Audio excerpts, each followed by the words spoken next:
Welcome to the Store Builders Podcast, the place where we talk to industry experts and successful store owners about what it takes to build a thriving e-commerce business. Every episode, we deliver the raw, unfiltered recommendations that will catapult your store to new heights.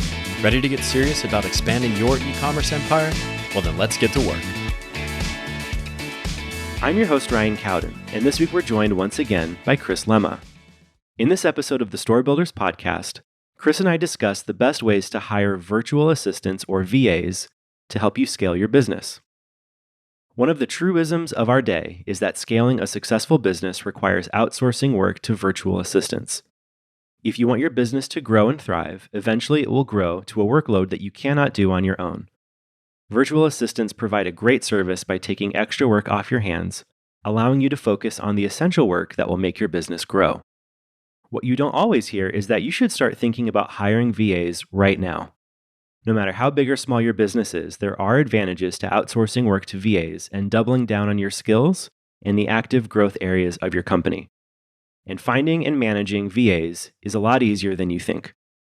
On this episode, you'll hear why you should consider hiring VAs right now.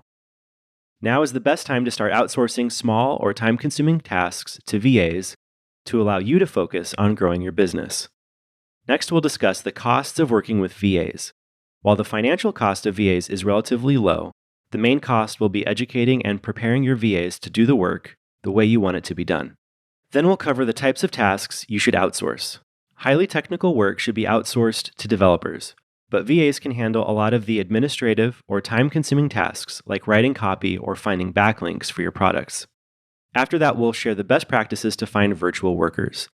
Websites like Upwork are a great place to start, but you should also consult your own network and connections to see if they are already connected to good virtual assistants. Finally, we'll give some advice on how to find the best VAs. Giving the same assignment to a few different VAs will allow you to see the differences between your top candidates and give you a better idea of who you're about to hire. If you're ready to bring on some extra help to scale up your business, then this is one episode you won't want to miss. There's a lot of actionable advice on this episode, so grab something to write with because you're going to want to take notes.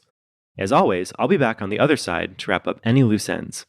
So without any further ado, here's my conversation with Chris Lemma. All right, Chris, welcome back to the show. It's great to see you again. Great to see you, buddy. How you doing? I'm doing great. Yeah. So today we're talking about virtual assistants, which I think is an important part of working with your business, especially if you want to scale up. So I kind of thought an interesting place to start talking would be to talk about when, at what point should you consider bringing other people into your operation? From the very start. Okay. Right? So here's the thing, right? Not all tasks are equal. So if you're a store builder and you're going to think about, I got to code this store, I have to add some features, I have to do whatever. Who's going to do the work of saying, I would like to teach the customer how to create an avatar and upload their photo to Gravatar and then make it so that if they're writing stuff on the their site that it links up and works right. Like that's never going to be a priority for me, right? Okay. If you're sitting here going, okay, I have to build out the site, but I need them to take their product photos and change the names from 126853.jpg to headphones over the ear.jpg. Who's doing that, right? Like, is that ever going to be at the level that you're like, this they're paying me the big bucks to rename files? Never, right? So at the core of it, the issue isn't, do I hire someone full time, right? It's more about, and do I have enough money to do that? Am I bringing enough revenue as a store builder? It's more that you go, hey, little jobs assigned to other people that, where I tell them explicitly what to do, and how to do it, and move on, can be very, very powerful. Okay. So we had a different session where we talked about using Google Search Console to look up keyword phrases and not just the focus keyword, but the ancillary, secondary keywords, etc. Yeah. Imagine if you had someone who went and logged into your Search Console and looked at all the secondary phrases and used some of those phrases wherever they matched the photo they were looking at. So they would look at a photo, see the photo was the actual external appearance, look at and say over the ear headphones and go, okay, take that, name it this way, save the file, pick the next one, right? And it's a close up of an ear cuff, right? And they have, or maybe in the little buttons below it, and they see, oh, Bluetooth headphones, right? So Bluetooth feature on the headphones, right? And they save it and go, and you go, this is not, first of all, it's not super technical. It's not complicated, fairly easy to do. It's repeatable work, right? It's rote. You're just going to keep grinding through. Yeah. But if you don't do it, the difference between the customer sent me 52 files, I uploaded them into a directory, I just started using them, and I never went back and renamed them, compared to, oh, all your photos have been renamed. And by the way, they've been renamed against keyword phrases to make sure that you have even stronger connection. If someone does a Google search and hits image search, your images are going to show up higher. And the store owner goes, that's amazing. Yeah. And the person who is your VA, who is just the VA for photos, right? Yeah. You go, that was brilliant. And I don't have any more work for you now. I'll come back to you the next project I have. Okay. So you're not shelling out tons of money, but you go, here's a very scoped effort. Yeah. And every time you want that person to do that work again, you hire them. We talked in a different episode about looking for backlinks, right? If you want someone who's going to just Google your product names and look who's writing about them, and every time someone writes about them but they didn't link back, you contact their contact form, say, hey, I noticed that you were mentioning, so-and-so headphones, right? Finest headphones and our active noise canceling over the ear headphones, but they weren't backlinked to our store. Here's a link, right? Yeah. Would you be willing to do backlink? And that's all they do. And maybe they do 10, 20 backlinks a week and for a couple hours, and then they're done. Like they have no more and you're done. Yeah. And you realize it's not that I couldn't do that work, but as a store builder, my job needs to be on the things that no one else can do, but right? The stuff that's really complicated or really hard or requires higher level, deeper experience or higher level thinking. But there's a lot of other little things that you go 2 hours over here, 2 hours over there. Let me just get other people to run through it so that, at the end of a week, when the customer, your store owner, and you meet and say, here's what we got done this week. And you roll out all the things that you got done. They're like, you're amazing. And I will always hire you. And you go, well, I'm part of a team. I have all these folks. Okay. That's where virtual assistants become really, really helpful. And so the short answer, right, is from the beginning. From the beginning. Start using them right away. Okay. So it's helpful you can increase your workload and offload a lot of these laborious tasks you don't have time for. Right. The costs would be obviously that you have to pay these people. Are there any other costs in terms of demands on your time or energy if you're bringing on a team of people? Yeah.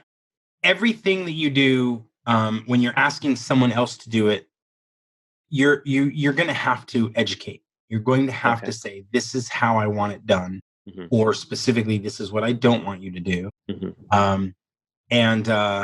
Years ago, a long time ago, so long I barely remember. I just want to make sure this wasn't recent. I had a client who sold flowers, right? And I said, hey, I want you to send me the pictures of flowers and stuff. I had all of the photos for the actual flower arrangements that they sold as products, but I wanted a couple of bigger pictures for the homepage. And then they sent me the photos, right? 3 photos. And I put one of them on the homepage at the top, right? The hero image. Yeah. Then I, finished the project and didn't talk to the customer for 2 years. And then all of a sudden, the customer reaches out to me and says, I'm being sued for my website. And I said, what? And I didn't do anything that would cause you to be sued. And it was, well, the photo that I used is they were the photographer, right? And so you start going, did I? No. Hey, I didn't do that. Where did you get the photo? Oh, I just went to Google and pulled anything down. Right? Okay. And you're like, yeah, that's not how that works, right? You can't go to Google and just find an image and steal someone else's image and put it on your website. Yeah. Well, imagine if you have a VA, right? Every virtual assistant that you hire to do something, they could also do something like that, right? You could say, go get me a photo or whatever. and you don't mention where to get the photo and what to pay for the photo. Like you don't define the rules. So imagine that they bring you back a stolen photo that you put on a website. Now you have liability, not just the virtual assistant, but you do, because you pass it on to your customer. Yeah. So the cost of hiring a VA is not just the dollars you spend. Those end up being pretty small. It's really about the prep you do to educate and explain. Here's what I mean. If I'm selling cigars and I want a photo of people smoking cigars, these are the 5 or 10 places that you're able to go. These 5 are free. You can pull those down with no problem. These 5 you pay, and I have an account, so log into these accounts and pull it down, because then if you use my account, I've already paid the license fee, etc. So you have to educate, right? Sometimes it's making a little video, sometimes it's writing the text, but there is an upfront cost when you're instructing someone on how this works. Right. Yeah, I was going to ask if you have, like, do you create documents or something with kind of your standard operating procedures? Do you do anything like that? So I'm a big video fan, right? Okay. So I create a lot of videos, right? And it's just me talking and then a screenshot of my, I'm recording my desktop so that I can show you. Go here, look this way. Often I do this. Click over here. These are the sub filters. I pick this filter all the time. By being able to articulate that, you're also sharing your little secrets, your little nuances, right? Years ago when I was using, it was Flickr.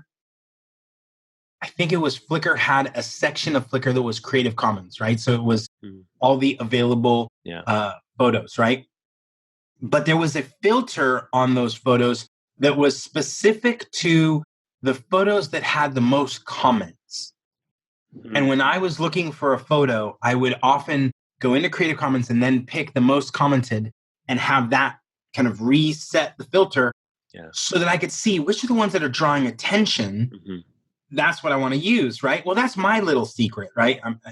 It wasn't a secret. I'm sure many people did it, but that was my angle, right? Now, imagine I go hire a VA and I send them to, go look at Flickr's Creative Commons, and they go look at Creative Commons and discover, here's the first one, and they send it to me, and I go, no, that's not good. They send me the second one. And I realize this is my fault because I didn't tell you what I like to look for, right?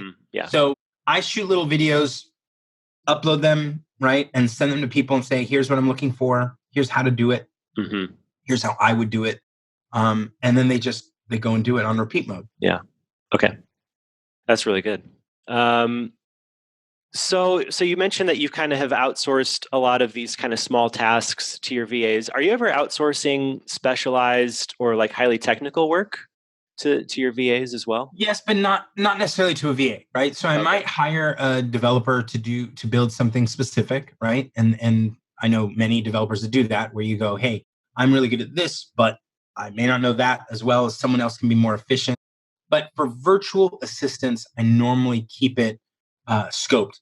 You can hire a virtual assistant for copywriting, right? And so you can say, hey, what I want you to do is I want you to send me the outlines first. I want to review the outlines, make sure you're on the right path, then go out and write the article and send it back to me. And then I want to send you edits, and then I want you to edit it and get it back to me. You can do that. You can hire virtual assistants for link building, like we talked about, which is go out, find a place where people are mentioning me, and just route them back to my store. Yeah. You can do it for find where people are mentioning places to buy such things, right? It may not even mention me, but just you're like, here are 5 places where you can go buy backpacks, and you happen to be running a backpack store, and you're like, find all the places where they're listing stores to buy backpacks and give them our differentiator. Like, hey, I saw that you made this list.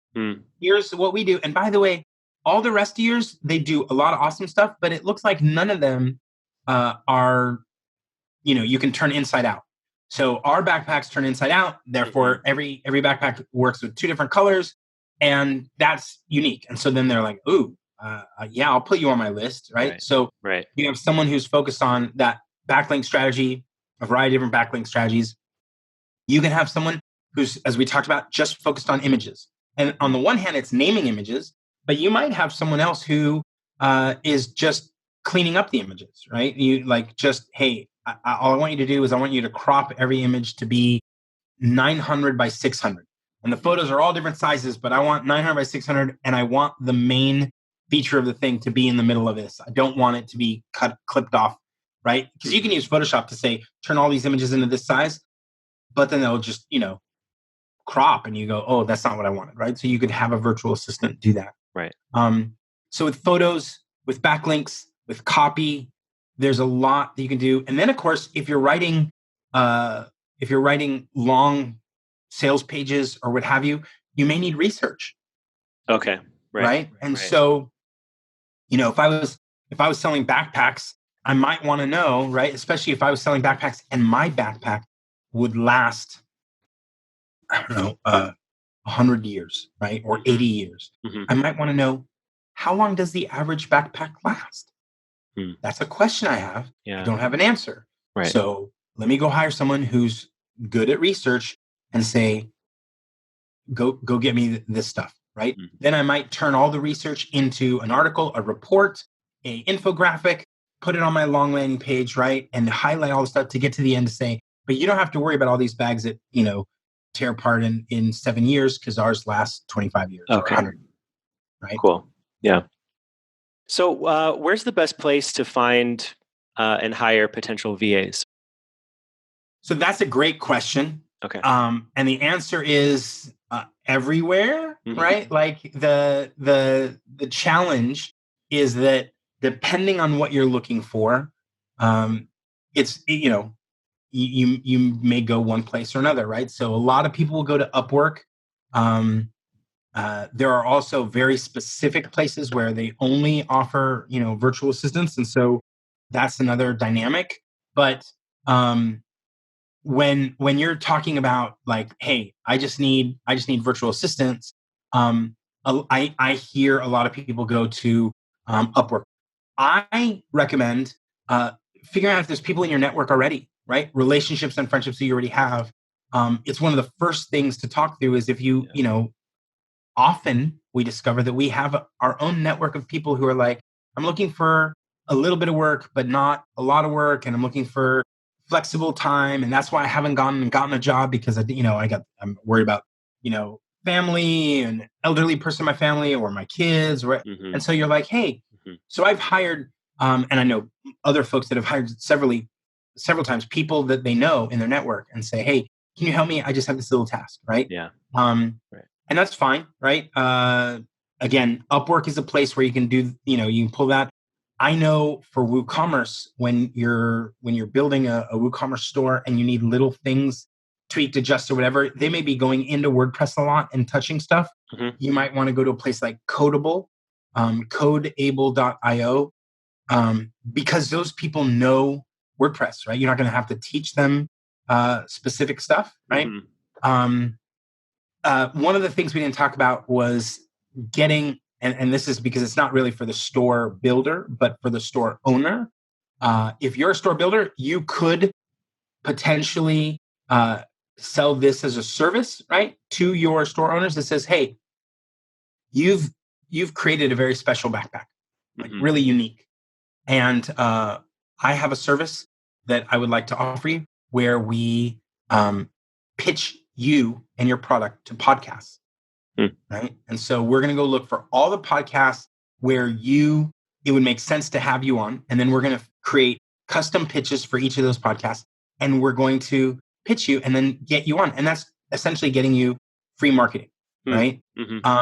And so that's a service. But then I may, as a store builder, I may offer that service and then turn around and have a VA that does all that work for me, right? Okay. And so if you're looking for that kind of VA, you're looking for someone who's not only good at research, but good at being able to, make the pitch, right? The pitch that is interesting. So that's another dynamic. I know you can go to Fiverr, Fiverr.com. I don't. So doesn't mean that, it's bad news. I just have had such hit or miss that it's hard for me to pitch Fiverr as a place where you can go and say, hey, this makes, this is perfect sense. Okay. Right.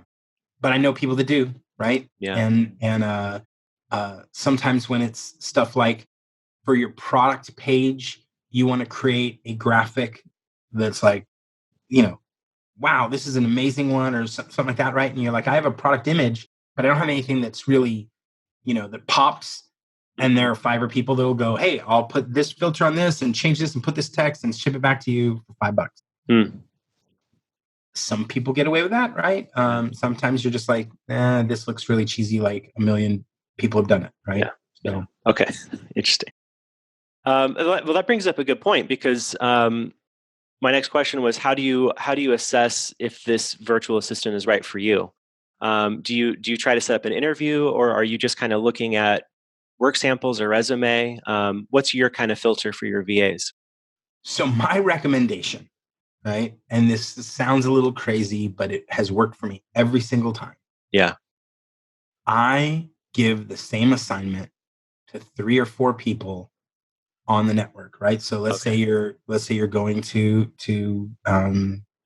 Upwork, and I create a job and I hire 5 people or 4 people, and I give them the exact same assignment, and I pay all 4, right? So let's say the job's going to take $15. I'm going to spend $60 instead of $15. But what I get is the option to see 4 people do the same exact thing with the same exact write-up, the same instructions, the same video, the same everything. And I get back oh, wow, right? These are the people that were good, and these are the people that weren't as good. And I really like these 2. And I might hire both and have one do one set and one do another set. And that way, even when I have 2 people doing half the work each, I can start comparing them over time and realizing, this is really my go-to, and then let one go and keep going. Right. So I play this game of 4 to 2 to 1 because it gives me a straight comparison where I eliminate me as the problem, right? When you hire one VA and that VA doesn't do well, it's 50-50. It could be their fault or your fault, right? When you hire multiple and it's you, and now one of them does it well and one doesn't, it's no longer you, because you're like, well, one was able to do well with the instructions I wrote, right? So it mitigates your, like, maybe I'm not the perfect writer, the perfect explainer, but if I put 4 people to task and 1 or 2 of them do really well and 2 don't, I go, okay, that's fine. I let go of the other 2. I grab the 2 and we start going again. And then in that scenario, I have 2 running and 1 does better. I let go of 1 and say, okay, I'm going to go with you. Okay. You seem to work best with me, right? And how I write it up. Okay, great. Yeah. And then, so what does your relationship with these VAs look like once you've really made them your go-to person? How much are you in contact with them and working with them? So what happens is, as I mentioned before, right, these things are very up and down, right? Like you might use them a lot in a couple of weeks while you're navigating through 100 photos, and then not use them for a couple months because you're waiting for the next project where you're going to have to manipulate photos again, right? Okay. And what I've seen work best is different VAs that do different things, right? I isolate them rather than saying, you're my VA that can do anything. I'm like, no, you're my photo person, and you're my backlink person, and you're my podcast sign up person, what have you, right? Okay. So what ends up happening, right, is I get a lot of messages. I got one, last week, and it's one of those VAs who pings me on Facebook Messenger and says, hey, Chris, it's Naresh, any work, right? Because he's just checking in with me, like, hey, do you have anything? And I wrote, hey, not right this second, right? Although I would like you to go look at this technology because we may do something with this, right? And then a week later, or yesterday, the day before, he writes back and says, we've looked at it, ready to talk when you are, right? And so you're like, okay, like, so you're just keeping this network of people connected and available when you need the work. Right? Okay. Not every e-commerce site is going to need to get put on blast for podcasts, right? So the podcast person is just going to, they're doing the same thing. They're going after lots of customers, right? They're trying to get lots of folks to hire them. So I don't feel bad. That's the whole point of using a virtual assistant, is I don't feel bad that I have to keep them employed like a permanent employee. Right. And you're not bothered when they reach out to you like that and just saying, hey, do you have any work? No, but I'm also pretty explicit, right? Like, if I say no, I'll say, no, check back in 2 weeks, which is different than just saying no, because then they'll ping me tomorrow, right? And the day after. And then all of a sudden I'm getting pinged every day and you're like, this is not right. So just check back in 2 weeks, check back in a month. I'm pitching a customer right now, so just give me a month to close this. Okay. And most of the folks I've worked with end up going, okay, that's great. Yeah. Okay. Cool. All right, Chris, this was really interesting and informative. So thanks a lot. This was great. Awesome. Yeah. Take care. All right, folks, there you have it. That wraps up my conversation with Chris Lemma. He shared a ton of valuable insights and advice today on the best ways to find and hire virtual assistants to help manage your workload. We also shared some tools and resources, which will all be linked up in the show notes. I hope you enjoyed our conversation. Please consider subscribing, sharing with a friend, or leaving us a review in your favorite podcast directory. Until next time, best of luck in all that you do, and we'll look forward to seeing you on the next episode of the Store Builders Podcast.